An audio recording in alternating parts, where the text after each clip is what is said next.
So with that, I am going to stop sharing my screen and turn it over to President Hayes. Thank you, Joe, for that terrific introduction. And good evening, everyone. It really is great to see you.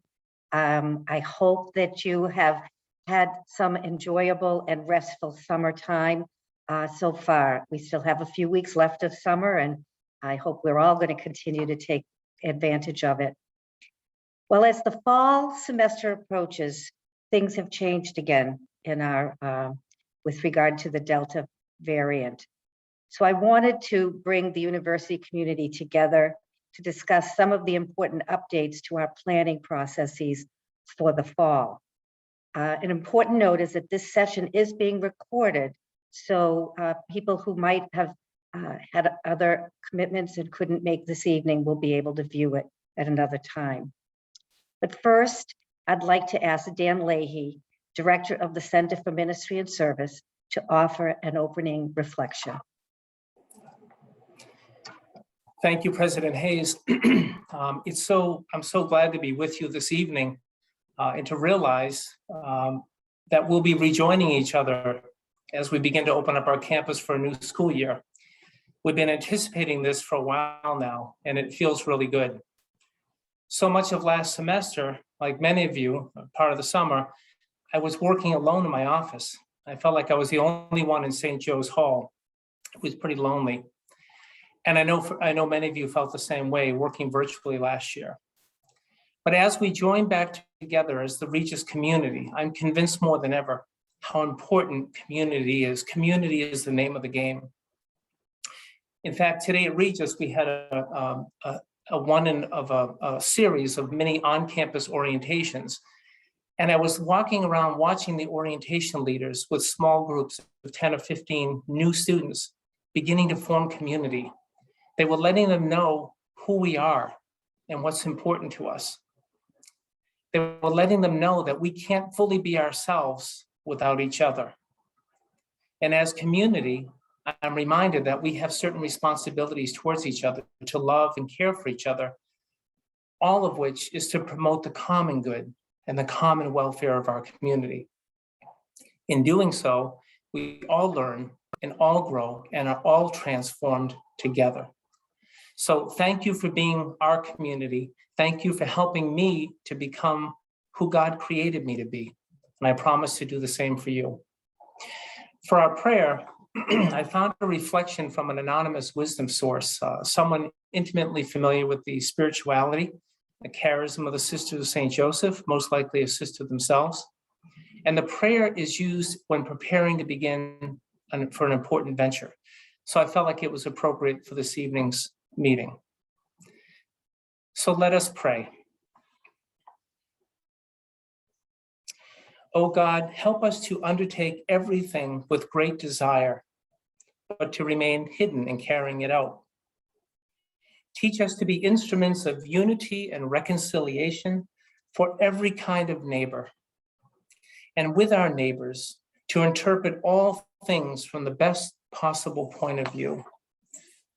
Fill us pages, and that multiplies women and men to be witnesses of your great love and care for each of us. Push us to be bold and creative, ready to risk going off the beaten path, yet realistic at all times, never neglecting common sense. Let nothing stop us in the works of mercy, and may all we do, all these things we do, be done in humility, in simplicity. Amen.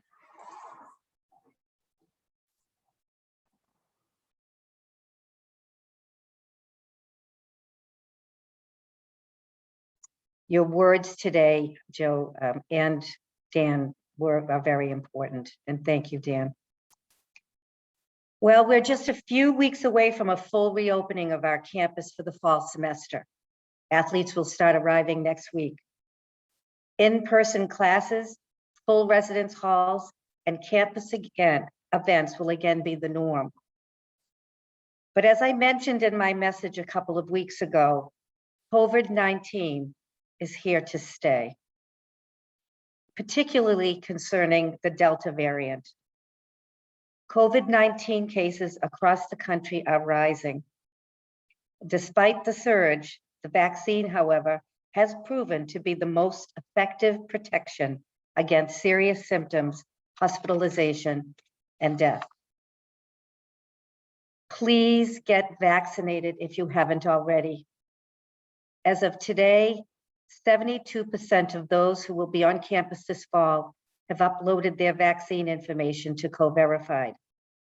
We need to reach 90% in order to have herd immunity here on our campus and have a sense of normalcy.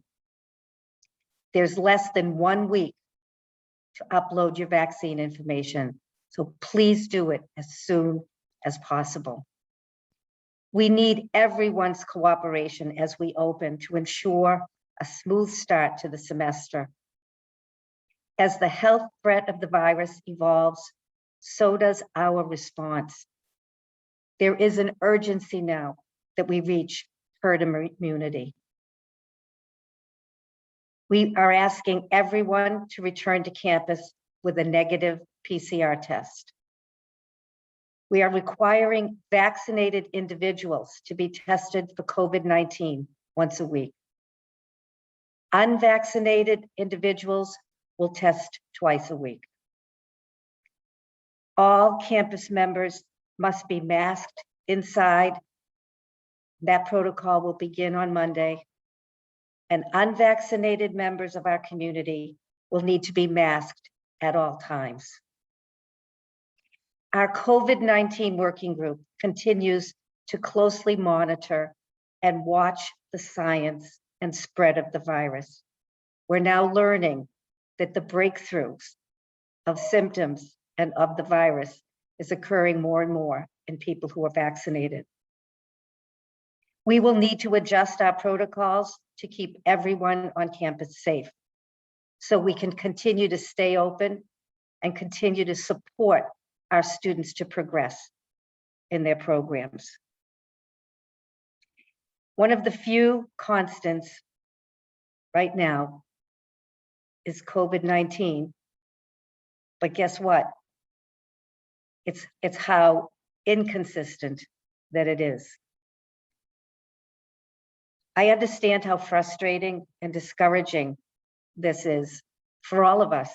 In June, we stopped wearing masks. In June, we were planning for opening ceremonies. And now we have to backpedal a bit, given the surge happening with the Delta virus. But the protocols that we've put into place and the buy-in that we're asking all of you to make sure that we can safely return to some level of normalcy. So I'm asking you again, I'm pleading with all of you to please get your information into us as soon as possible. The new normal will include certain guidelines and expectations to ensure the health and safety of our whole campus community. Tonight, you'll hear from Tammi Magazzu, Associate Dean and Director of our Community Health Services, Bridget Buoniconti, Associate Dean for Student Affairs, and Kimberly Stewart, a faculty member from the School of Arts and Sciences. I must say to you that I am so proud to be a part of this community that cares so deeply for one another. So far, we've done a tremendous job responding to the pandemic over the past 18 months. This past year showed the very best of Regis. Regis's resiliency, compassion, and care for the dear neighbor. And we can't let up. We cannot let up. We must continue to care for each other and have the compassion that we need to have for each other going forward. Our priorities remain to be the health and safety of our campus community and the academic continuity for all of our students. Together, and I mean together, we will continue to fulfill those priorities. So now I would like to introduce Tammi, the Associate Dean for our Health Services, who will go over our campus protocol update. Tammi? Thank you, President Hayes. Good evening, everyone. I want to take a moment to reiterate what President Hayes has said and go into a little bit more detail about our protocol as students, faculty, and staff return to campus. As President Hayes said, our priority is the health and safety of this campus community, and our changes reflect that priority. I cannot stress enough how fluid this pandemic response is, and we are constantly watching and studying the most up-to-date data. We all know things can change in a moment, and we need to be ready for that. And our responses are made in the best interest of the community's health, and our responses are directed by science. That is why we are having our on-campus community re-enter the testing protocol. This surveillance is an added protection stemming from any potential spread of the virus on campus. Before returning to campus in the fall, we are asking all residents to provide a negative PCR test within 72 hours of returning to the campus. We will open our campus center testing on August 16th.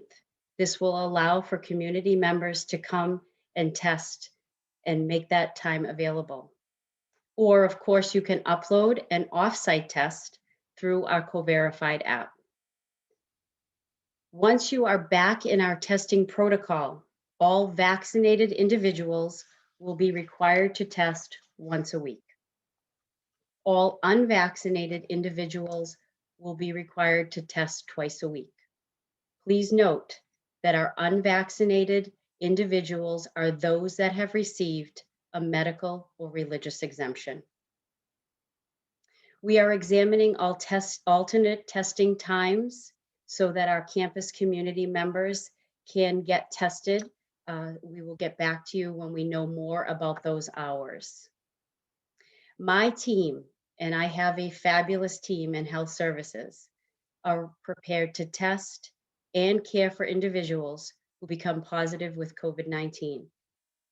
While testing is critical to minimizing the spread of this virus, the best prevention is getting vaccinated. Please be sure to get your vaccine information uploaded into Co-Verified as soon as possible.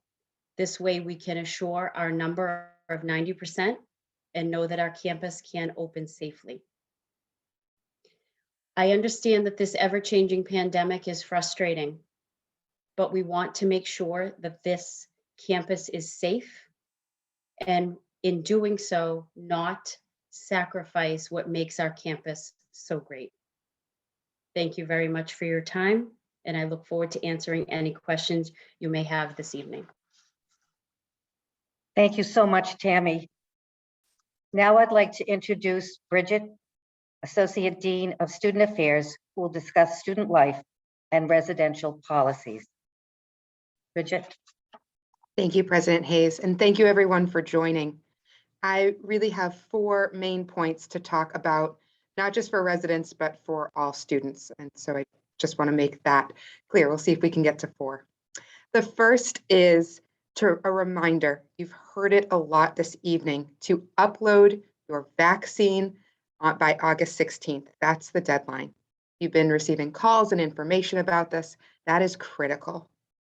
Because as we move into the season of move-in, all residents will need to be either fully vaccinated by the time that they're moving in or have an approved exemption. Those are the only ways that residents will be allowed onto our campus. The priority is safety, and so that's why we're doing that. The second piece is for our commuter students. We know that not being able to enter the residence halls and see your friends was hard. And so commuter students, those who are fully vaccinated or have an approved exemption, are going to be able to enter the resident spaces. We know residents, you're anxious to have outside guests. We're not ready to announce what that might look like if and when we're ready. For our residents, Some of you have been asking about housing. We are still in doubles and triples. There are no quads on campus, but there are some doubles that we're going to make available as singles. If that's going to be a more comfortable space for you, there's a limited supply of those. And I ask that you email residence.life if that's something that you're interested in. And my final piece is a reminder about the student handbook, which encompasses all our policies and procedures for all students, resident, commuter, anyone who learns on this campus. And that will have updates regarding the guest policy, regarding our Pride Pledge, and regarding any occupancy changes. You'll see that coming out in the coming weeks. So please, when that announcement comes out, make sure you read that and you read that thoroughly so that you understand what's expected of you on campus. We're thrilled to get back to some more normal, full reopening of our campus, but we want to ensure that we're doing it well, and we want to ensure that we're doing it safely. And so I will also be available for questions after, but thank you, and thank you for your time. Thank you, Bridget. And I'd like to also make note that any of the members here that are athletes or involved with the athletic program know that we are planning to be at full swing in our athletic conference competitions. The unvaccinated athletes will participate, but will have to be masked at all times while they're involved with the athletic program. We anticipate a great season, and we will look forward to being able to attend some of your competitions. Kim, it's up to you now to talk about the faculty side of things and what's going to happen in the academic world. Thank you, President Hayes. Dare I say, save the best for last? No, just kidding. So thank you very much for allowing me to speak today. It's great to see so many people here. I first just wanted to share how truly excited I am that we are actually coming back to campus and we're going to be in the classrooms in the fall. And I'm even more excited that I will see people and I won't see faces on a screen. As much as Zoom is fantastic, I'm very eager to get back in the classroom. I'm looking forward to our classroom discussions. And I'm actually even looking forward to those awkward silences when I pose a question that students either don't want to answer or can't answer, and we just sit there and look at each other. I'm looking forward to that as well. And those of you who have had me, you know what I mean. Those of you who are professors, you know exactly what I'm talking about. The other thing I'm looking forward to is actually the halls being full and filled with people and conversations, and having to weave my way through students to actually get to my classroom so I can teach. I also want to take this time to thank everyone for their hard work for during this last year and making a challenging academic year such a huge success. We learned a lot. And what we learned from that is helping us frame this upcoming semester to be sure that we are bringing everybody back in a safe way and that we can have a good learning environment for everybody.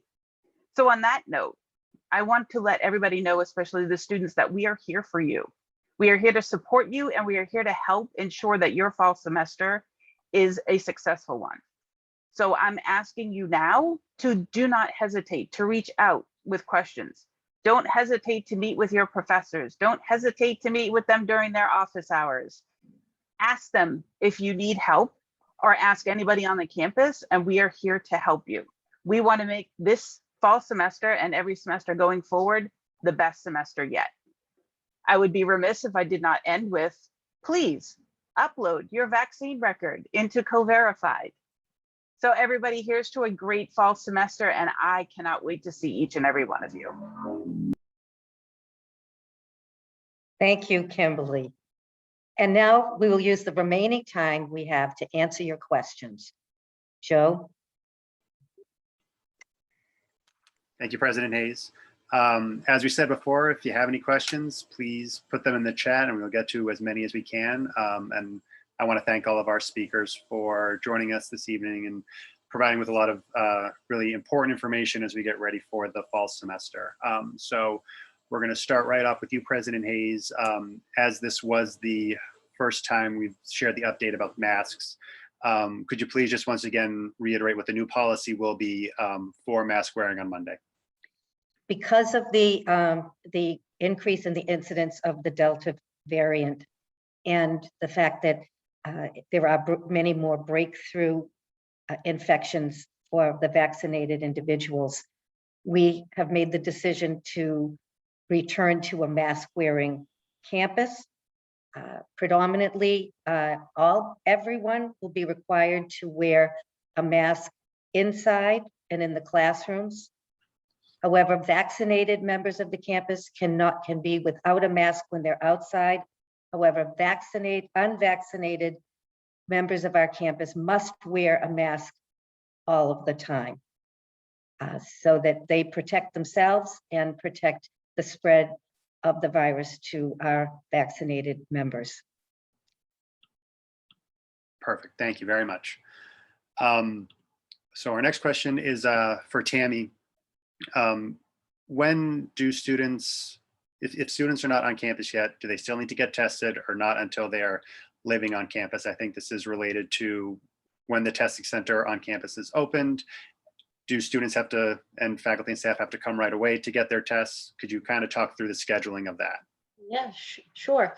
So the students that are moving onto campus, the residential students need a negative PCR prior to coming back to campus. We can do it at our testing center or it can be done off-site. Anybody else that's coming to campus, like a commuter, a faculty or staff member, we just ask that you rejoin our testing protocol the week before you are due to start back on campus.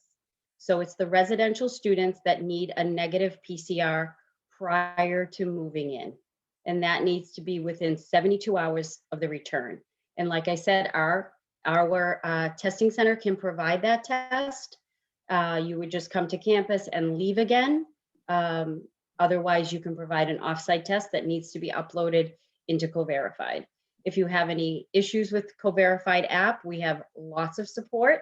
Our wonderful Kelly Brochu is running that system, and certainly you can reach her through our COVID-19 email. Thank you. And I will just add, Tammi, as you said, we are looking at alternative hours for those who might not be able to make our on-campus testing center. So we will have more information for that in the coming weeks. Actually, Joe will probably have that information. Oops. Days. Perfect. All right. Wonderful. This next question is again for President Hayes. Could you speak to a little bit, is there any possibility of the campus returning to full remote this semester? I hope not. But we have to be ready for any possibilities. But we certainly have every plan to stay in the classroom with each other on campus. I don't see us going fully remote unless the state of Massachusetts is closed down again by the governor. Otherwise, we have every intention of staying fully open, but with the protocols for safety that we've mentioned. Great, thank you. Bridget, this next question is for you. I'm sure you've gotten it quite a bit. What is going to be the protocol for move-in for our resident students, particularly with family or friends who are planning on helping them move in? Sure, it's a great question. Luckily for this semester, we had already planned a staggered move-in. So our new students, those are first years and transfers, you're coming in on September 1st. Our sophomore class, who many of you, this is your first time to campus, you're coming in on September 3rd. And our juniors and seniors, you're coming in on the 4th and 5th. So we built in a staggered move-in already. Those times are 8:30 to 1. And if we need to chunk those out further, we certainly will. We know that your families are an important part of your move-in process, so they are welcome to be on campus.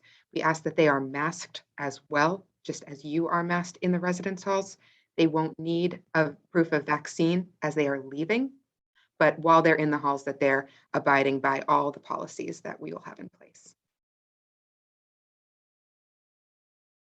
Perfect. Thank you very much. This next question, President Hayes, folks are asking related to athletics. As you said, we're all very excited about full swing and for non-conference and conference competition, but what about spectators? Folks are wondering if we will have those on the sideline cheering on the Pride. That will be determined school by school or campus by campus. And given the growing and the surge of the virus at the moment, this is something that's still under discussion. Wonderful, thank you. And I'm gonna stick with you, President Hayes. One of the many questions that we've been getting is outside visitors, either for guest lecturers or off-camp or outside groups coming in for on-campus events. Can you speak to a little bit about that and what the policy might be? Well, certainly we've had outside groups on campus over the summer and it has worked out very well. But again, depending on the science and depending on the numbers of incidents of the virus across the state of Massachusetts, that might change, and that's also still under discussion. But as far as guests in students' dormitories and in residence halls, we will not be allowing any outside guests in residence halls for the fall at this time.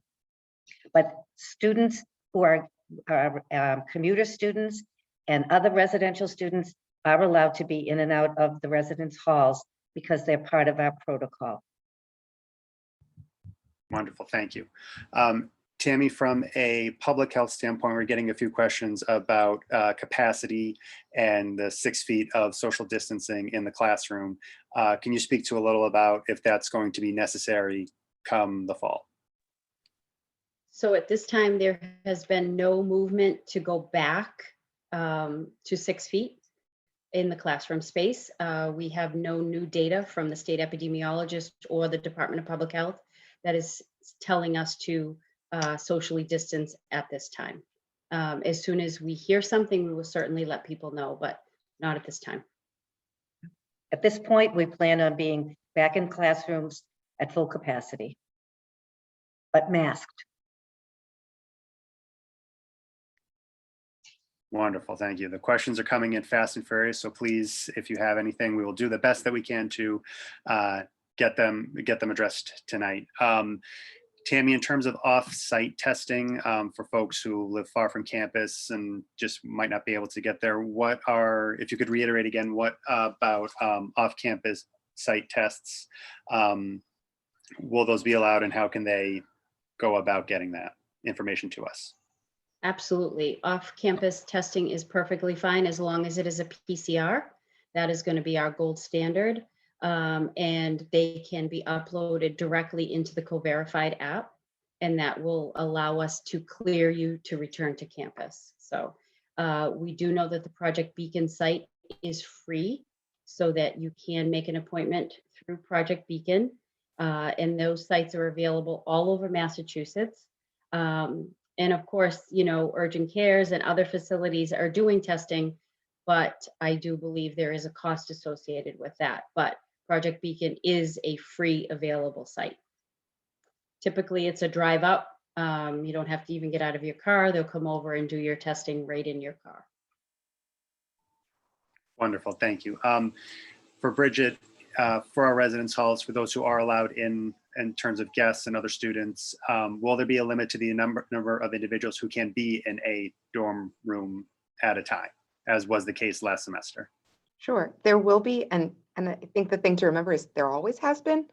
We limited those, so they went from a higher number to what number they are now, and we're working to figure out exactly what that number will be, and that's one of those updates to look out for in the handbooks. When that's ready, we'll parse out those pieces of the handbook that we've changed, but we'll go back to a number, but we've always had one.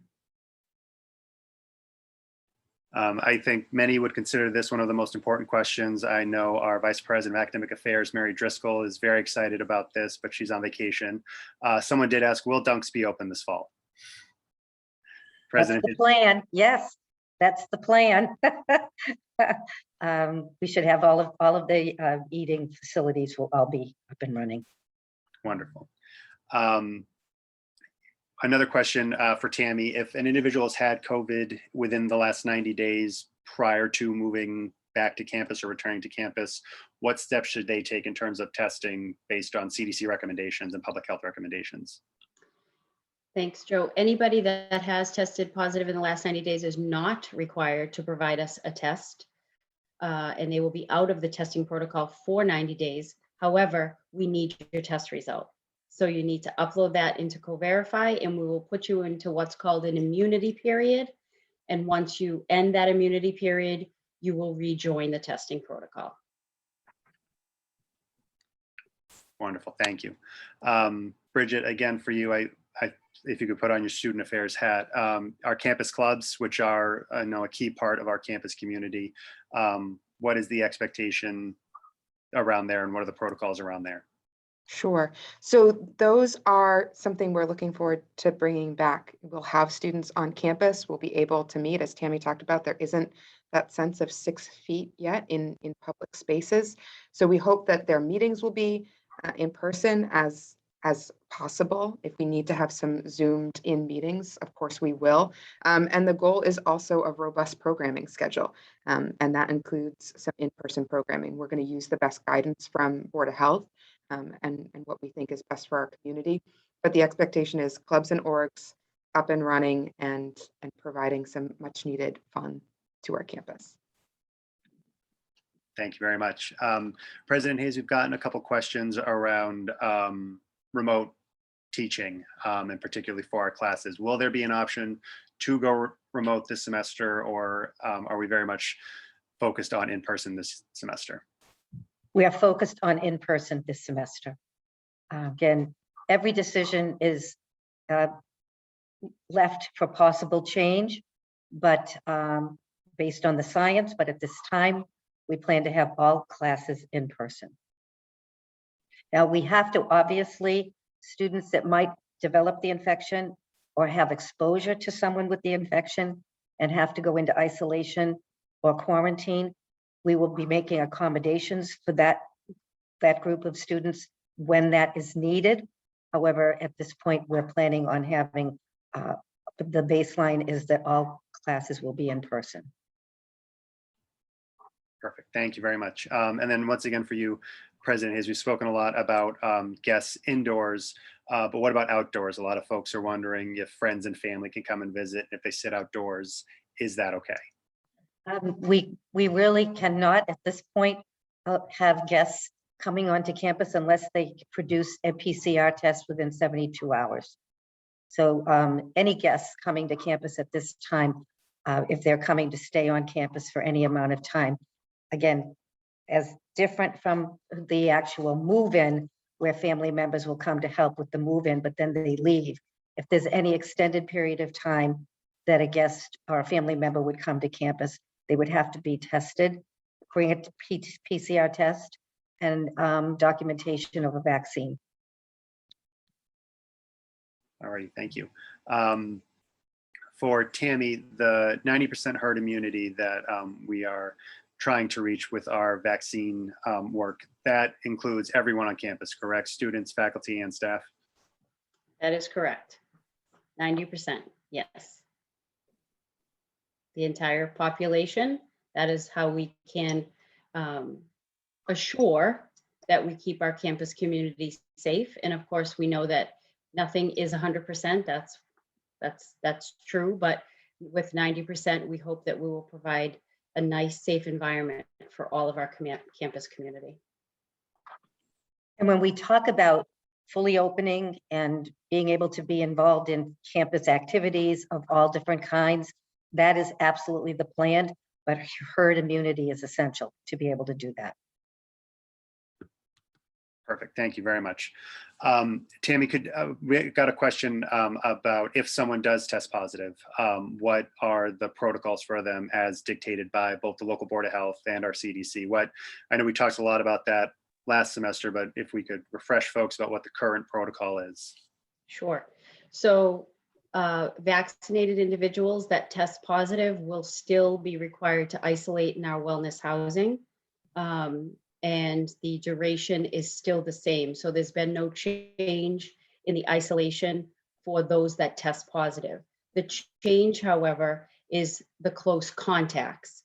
Those that are vaccinated no longer need to quarantine, provided they are asymptomatic.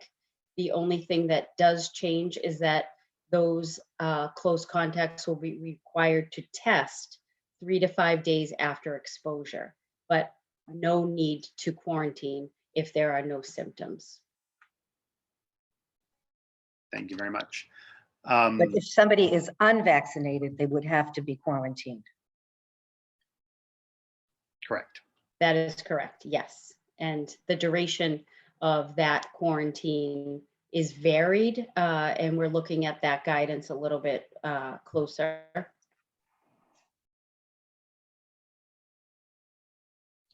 All righty, thank you very much. One question that has come in, Tammi, I think you might be able to speak to this. For any student or individuals traveling internationally coming to campus, what is the expectation for them? The expectation is the same. However, if they do not have access to vaccination in their country, then we will work with them one-on-one and figure out how we can get them vaccinated once they arrive.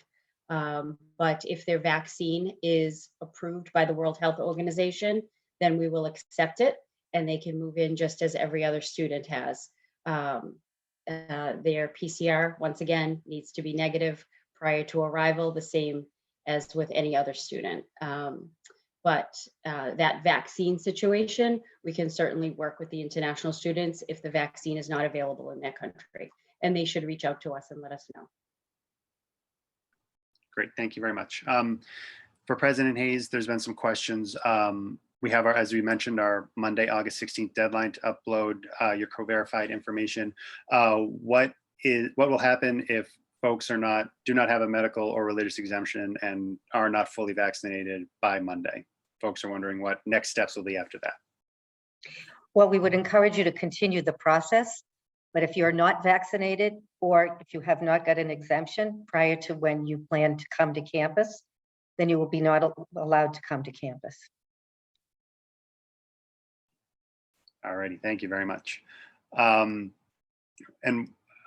one question that we have, I don't know if Bridget or Tammi want to take this one, but in terms of wellness housing for those who might test positive, particularly for our students, what is the process for that? I'm happy to speak to that. We have put aside some wellness housing beds in Maria Hall, which is adjacent to the testing center and health services. And so if a student needs to go into wellness housing, we have that availability. Hopefully nobody will need that, right? We're going to all stay well on campus this semester. I don't know if Bridget has anything else to add, but certainly if she does.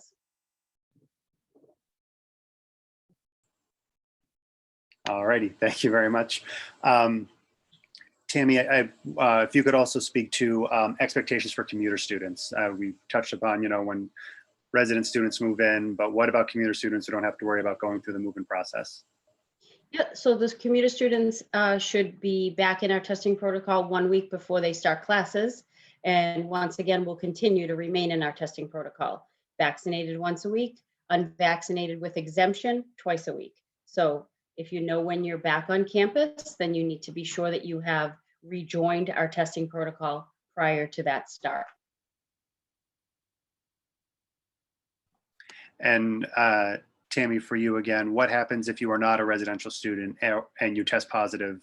What process can you expect, at least, and what support can you expect from your team? So my team will support all students, whether they're residential or commuters. Our team checks in with students every single day to make sure that they are doing well and make sure that their symptoms have not become severe or have changed negatively. We will also do contact tracing for our students that are both on campus and off campus. So our team at Regis Health Services is ready to serve all students of Regis, not just residential students. Wonderful. Thank you very much. President Hayes, I know you mentioned it during your remarks, but if you could just once again touch upon for our athletes, coaches, and athletic staff, what is the requirement for them as dictated by the conference? Okay, the conference has made the decision that unvaccinated, as long as they have exemptions, will be able to participate, as well as unvaccinated with exemptions, athletes, not just athletes, but the athletic staff and coaches. And but those that are unvaccinated, exempt with the exemptions, will have to be masked at all times during training, during practices, and throughout games. Vaccinated athletes will follow the same protocol on campus that everyone else has, which is masking indoors, but they do not have to be masked during the competitions. Wonderful. Thank you very much. Tammi, question for you. It's few have come up if we're going to return to a number of the other protocols that we had in place last year. Daily symptom checks, checking your temperature before coming onto campus, coming to work, coming to class. Can you speak a little bit about that? So at this time, we have not re-implemented daily checks. However, if you are symptomatic, then we ask that you absolutely enter your symptoms into Co-Verified so that we can then reach out to you and perhaps bring you in for testing. I would like to let people know that we now will provide on-site antigen testing for our symptomatic patients. So if anybody on campus is ill, we have a triage space where we will see students, faculty, and staff and offer antigen testing. So if you are symptomatic, we ask that you don't come into health services, but kindly call health services so we can schedule an appointment with one of our fabulous team members and get you seen. So we don't want anybody coming in and infecting health services. We will move to our triage center. And so at this time, if you have symptoms, please enter them. But we're not asking everybody right now to do daily symptom checks. Thank you very much. President Hayes, for you, dining hall, do we have any decisions yet on capacity or social distancing in the main dining hall? Some of that is still under discussion, but we expect to be pretty close to normal in terms of our occupancy. But obviously, when you're not eating, you must be masked. All right, thank you very much. And Tammi, another question for you that just came in about the flu shot. Will that be required as COVID and flu can mimic their symptoms pretty closely? So that recommendation will come from the Department of Public Health. And at this time, it is not mandated, but I would highly recommend that you all have your flu shots for sure, especially those that are our health sciences students that are entering a hospital or clinical environment. And of course, we don't want to have a flu season that's escalating. So it is highly recommended, however, not mandated at this time. All righty, thank you very much.